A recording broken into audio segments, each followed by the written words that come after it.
අද වීඩියෝ එක කරන්න හිතුනේ මේ තරහ යන එක ගැන. ගොඩක් කට්ටිය මට කියනවා තරහ යනවා මොකක්ද ඒකට කරන්න කියලා. ඉතින් අපිට ඉස්සර ඉඳලම පොඩි කාලේ ඉඳලම කියලා දීලා තියෙනවා තරහ යන එක හොඳ නැති එකක් කියලා.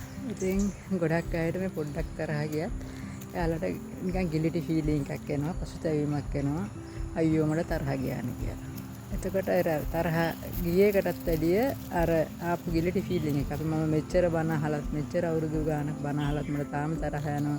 මම මෙච්චර භාවනා කරලත් මට තාම තරහ යනවා. මම මේක කරන්න හොඳ නැති දෙයක් වෙලා තියෙන්නේ. එහෙම කියන අදහස් ටික ආවට පස්සේ අර තරහ ගියේකටත් වඩා කලකිරීමක්, දුකක්, පසුතැවීමක්, Tamanට Taman එපා වෙන එකක් එහෙම දෙයක් සිද්ධ වෙනවා කියලා මට පේනවා. ඉතින් ඒකෙන්ද ඔයාලා ඉස්සෙල්ලාම තේරුම් ගන්න ඇති තරහ යනවා කියන එක සාමාන්‍ය ඉමෝෂන් එකක් මිනිස්සෙක්ගේ.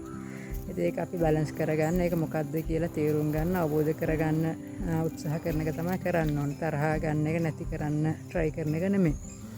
ඉතින් ඉස්සෙල්ලාම බලන්න ඉතින් තරහ යනකොට ඉස්සර මේ අපේ ෆෝකස් එක අපි තිබ්බේ එළියටනේ. අපිට තරහ යනකොට අපි හිතුවේ මට තරහ ගියේ මේ එළිය කෙනෙක් කියපු දෙයක් නිසා, කරපු දෙයක් නිසා, මට ඕන විදිහට දෙයක් සිදු නොවුන නිසා අපි එළියට තමයි බ්ලේම් එක දුන්නේ. අපේ ෆෝකස් එක තිබ්බේ එළියට. දැන් ඕගොල්ලෝ පොඩ්ඩක් බලන්න තරහ යනකොට මේ ඔයාලගේ ෆෝකස් එක ඇතුළට තියන්න. ඇතුළට ඔයාලට දැනෙන දෙයට. එතකොට ඔයාලට පේන්න ගන්නේ මම මේ කියපු කතාව. තරහ යන එක වෙනම කතන්දරයක්. නමුත් ඒ තරහ ගියේ එක ගැන වොරි වෙන එක තව කතන්දරයක්.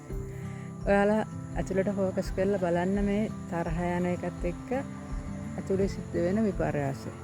ඔයාලට පේන්න ගන්නේ ඔයාලගේ ඇඟම රත් වෙලා යනවා. සමහරවිට තරහ ගොඩක් වැඩි නම් ඇඟ සමහරුන්ගේ උලන්න ගන්නවා. සමහරුන්ට මාර අපහසුතාවයක් දැනෙනවා. ඉතින් ඒ අපහසුතාවයේ ඒ දැනෙන ෆීලිං එකත් එක්කම අපි රියැක්ට් කරනවා. අපි දේවල් කියනවා, අපි බනිනවා මිනිස්සුන්ට. අපි නැත්නම් තරහ හිතේ තද කරගෙන ඉන්නවා. ඒකෙන් අපිට ඇතුලේ මාර කුළු පීඩනයක් දැනෙනවා.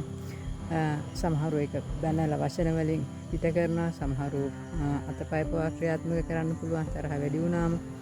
ඉතින් එච්චර දුරට යන්නේ නැතුව ඔයාලා බලන්න පුළුවන්ද කියලා තරහ කියන එක එනකොටම ඒ ෆෝකස් එක ඇතුළට තියන්න පුළුවන් කියලා. ඉස්සර පිටට තිබ්බ ෆෝකස් එක දැන් ඇතුළට තියලා බලන්න.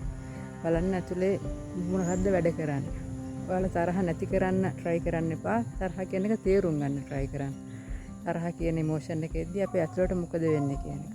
ඉතින් ඒක තේරුම් ගන්න try කරනකොට ඔයාලට ගොඩක් දේවල් අවබෝධ වෙන්න ගනි ඔයා ගැනම. එතකොට තරහ එක්ක අපි තරහ වෙන්නේ නැතුව තරහ කියන්නේ මොකක්ද කියලා හිමීට බලන්නයි තියෙන්නේ. ඉතින් මේ ගැන තව පොඩි ටිප්ස් ටිකක් මම ඉස්සරහට කියන්නම්. තව කරන්න ඕන දේවල් ටිකක් මොනවද කියලා අපි ඉස්සරහට තව කතා කරමු. දැනට තරහ එනකොට ફોකස් එක එළියට යවන්න නැතුව ඇතුළට තියලා බලන්න. ඇතුළේ මොකද්ද වෙන්නේ? ඇතුළේ යන කතාව මොකද්ද? තරහෙන් ඔයා වෙන් වෙලා තරහ දිහා බලන් ඉන්න. එතකොට ඔයාලට පේන්න ගන්නේ ඔයා මීට කලින් දැක්කේ නැතුවට වඩා ලොකු කතාවක්. ඒක ඇතුළේ තියෙන බව.